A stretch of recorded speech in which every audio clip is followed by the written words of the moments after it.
parole à l'honorable Sambadang.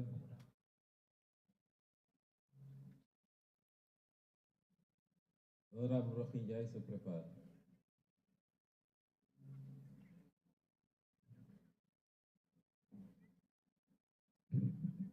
Auzubillahi minash shaitanir rajim. Bismillahir rahmanir rahim. Wassalatu wassalamu ala rasulillahi sallallahu ta'ala wa sallam. Ñu taxaw yàlla fi yàgg loolu te wër suñu Moustapha Mouhamed borom niveau ji la ko yàlla sàmm njaboot gi sàmm njabootu sëñ Modou Moustapha bi yëpp.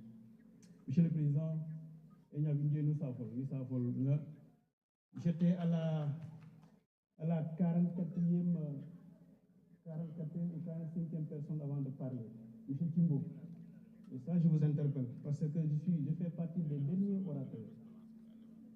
Et donc ça me permettra tout simplement donc de pouvoir préparer tout simplement parce que nous sommes dans les pratiques parlementaires. Et ceci étant dit, Monsieur le ministre, je vous salue. Monsieur le ministre Bakary Sarr, le 166e député, je vous salue vous aussi. Et prenez conscience du service rendu à la nation et bon vent et continuez à travailler pour le pays. Comme on dit, l'article, si nous prenons le premier point par rapport à la Constitution proclamée, ceci nous montre tout simplement que, on l'avait dit par rapport aux pratiques parlementaires. Lors de la 14e législature, on a éprouvé toutes les pratiques parlementaires.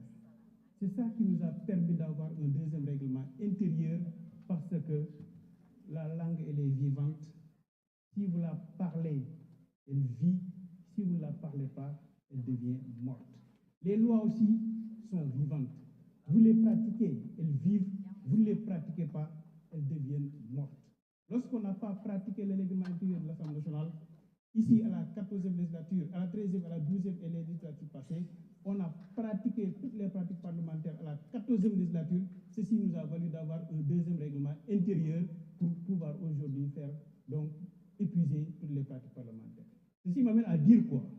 Ceci m'amène à dire que la Constitution aussi, il faut l'éprouver. Si vous éprouvez la Constitution, si vous pratiquez la Constitution, cela va vous permettre donc de sortir toutes les tares de la Constitution et de pouvoir proposer de nouvelles choses pour que le peuple puisse en bénéficier. Et je pense que cette Constitution, le peuple va en bénéficier. Je prends l'article 25 de la Constitution. Les ressources naturelles appartiennent au peuple. Aujourd'hui, si nous prenons tout simplement la transparence dans les ressources, cela montre que tout ce que les Sénégalais auront va revenir aux Sénégalais. Il n'y aura pas de Sénégalais priorisés A ou bien de Sénégalais priorisés B. C'est-à-dire que les ressources vont appartenir à toute la population sénégalaise, ce qui est fondamental. Deuxièmement, c'est la justice électorale.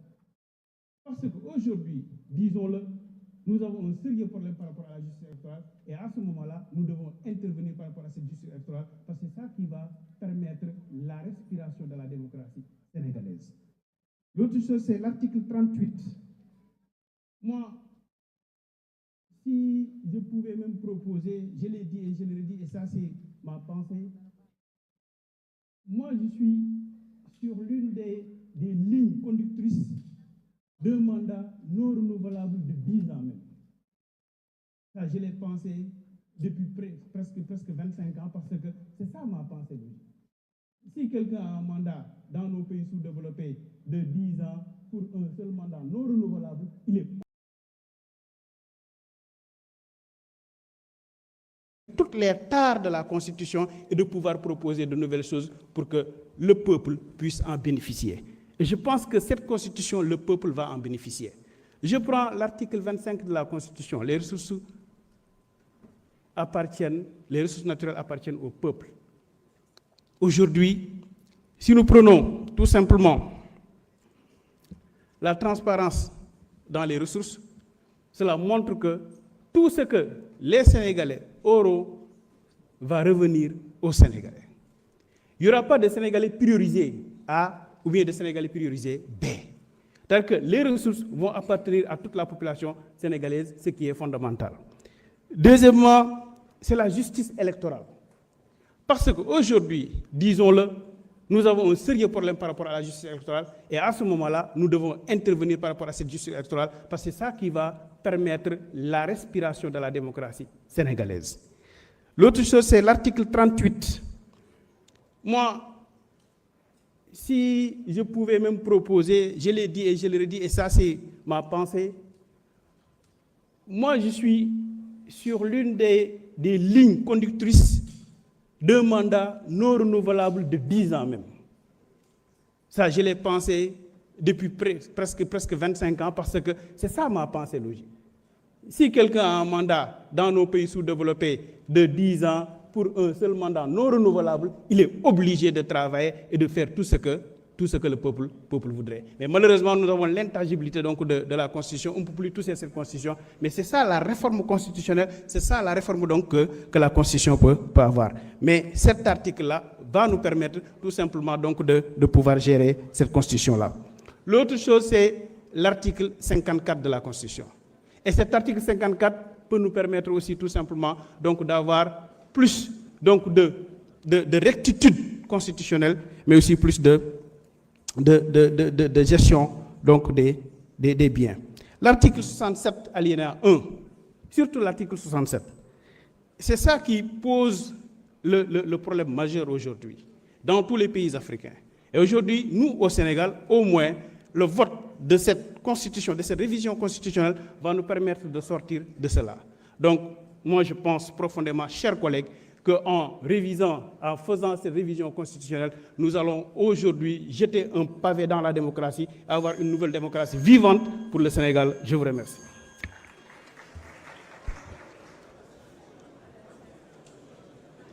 La parole est à l'honorable Rohey Ndiaye. L'honorable Omar Bamba Diop se prépare.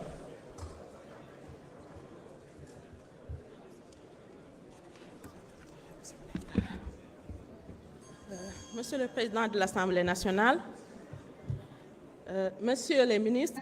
am ci intérêt bi ci njëkk mooy ñu définir li nga xam ne mooy haute trahison ku nekk xam na ne ci année yi ñu jógee de 2021 à 2024 lu ne xew na fi rey nañ fi doomu jàmbur yi sàcc nañu xaalis sénégalais yi fii ay ressources naturelles mais tey jii ki nga xam ne moo ko defoon mooy Macky Sall ba tey mënuñ koo topp parce que définiruñ lan mooy haute trahison ñun ñu ne le groupe parlementaire PASTEF ne dañ koy définir très clairement pour que bu mu fi amati tout acte délictuel ou criminel prévu ou puni par prévu et puni par le code pénal dañ koy considérer comme haute trahison loolu jàpp naa lu baax la.